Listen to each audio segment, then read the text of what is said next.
Assalamualaikum dan salam sejahtera.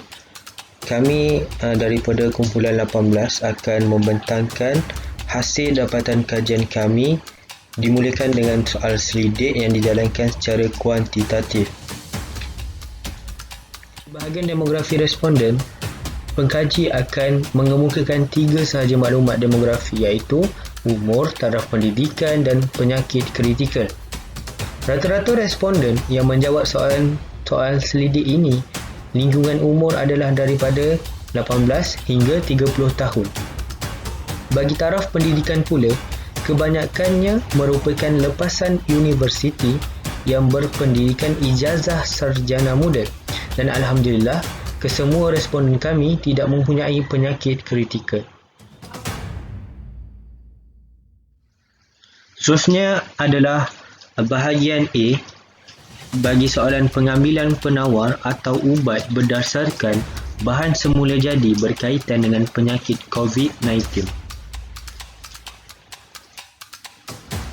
Bagi penawar yang digunakan oleh responden daripada bahan semula jadi adalah herba. Herba yang paling kerap digunakan adalah lemon dan madu. Sebab menggunakan herba ini adalah mereka lain tidak bukan adalah untuk menjaga kesihatan mereka dan untuk merawat simptom-simptom penyakit COVID-19 ini.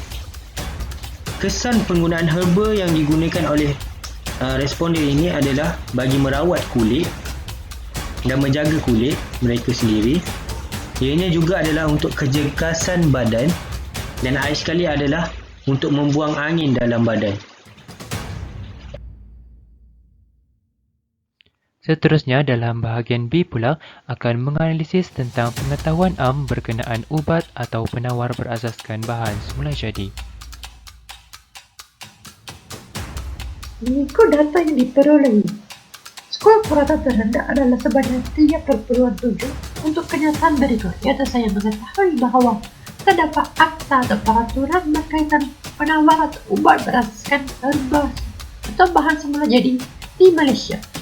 Manakala skor purata tertinggi pula dicatatkan oleh 2 kenyataan, iaitu saya mengetahui bahawa semua penawar atau ubat berasaskan bahan semula jadi telah digunakan oleh semua golongan, dan juga saya mengetahui bahawa saya perlu memberitahu doktor tentang pengambilan ubat berasaskan bahan semula jadi tersebut.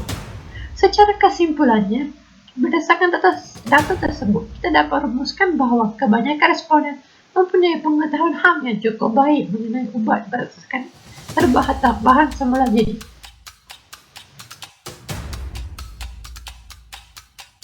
Dalam bahagian C pula akan meninjau tentang persepsi masyarakat mengenai penawar atau ubat berasaskan herba atau bahan semula jadi.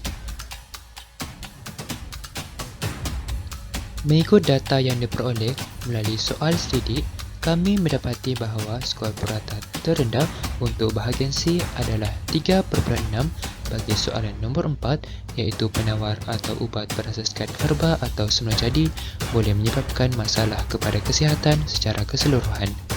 Manakala skor purata tertinggi adalah 5.5 bagi soalan 8 iaitu penawar atau ubat berasaskan herba atau semula jadi dapat membantu meningkatkan sistem imuniti badan.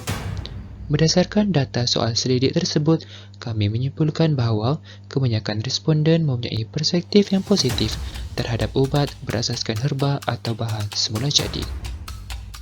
Untuk bahagian temu bual, kami telah memilih saudari Cik Musfira binti Saiful Arif sebagai informan kami. Beliau merupakan pelajar di UKM dan bekerja secara sambilan sebagai ejen jualan Shaklee. Sepanjang tempoh Perintah Kawalan Pergerakan, beliau telah mengamalkan pengambilan vitamin C keluaran Shaklee. Sebelum membeli sesuatu produk, beliau akan memeriksa terlebih dahulu kandungan serta nombor pendaftaran produk di laman sesawang Westring. Hal ini bagi memastikan produk tersebut berdaftar dan selamat digunakan. Bukan itu sahaja, faktor keluarga dan jenama juga memainkan peranan penting dalam pemilihan produk.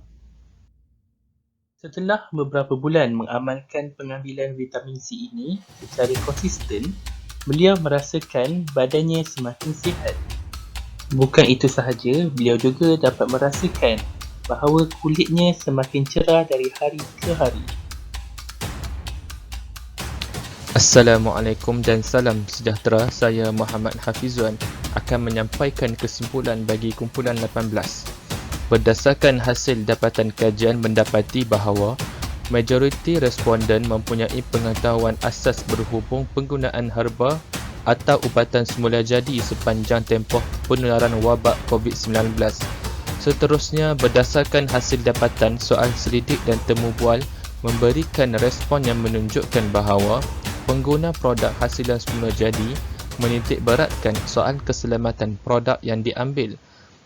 Dari segi aspek kesesuaian penggunaan produk pula, kajian soal selidik menunjukkan kebanyakan herba atau ubatan yang diambil memberikan impak positif terhadap tubuh badan. Cadangan yang boleh diambil daripada hasil dapatan kajian ini ialah yang pertama, pengguna perlu mempunyai pengetahuan asas bagi setiap produk hasilan semula jadi yang hendak digunakan. Yang kedua, jumlah dos pengambilan sesuatu ubatan semula jadi perlu dipastikan tidak berlebihan daripada yang sepatutnya, serta mendapat khidmat nasihat daripada doktor atau perunding perubatan. Dan yang ketiga, yang terakhir, pengguna perlu memastikan tahap kelulusan produk dengan Kementerian Kesihatan Malaysia KKM dengan cara melakukan pemeriksaan pendaftaran produk secara online di laman sesawang Questry atau platform lain yang tersedia. Setakat itu sahaja daripada kumpulan 18. Saya sudahi dengan ucapan ribuan terima kasih.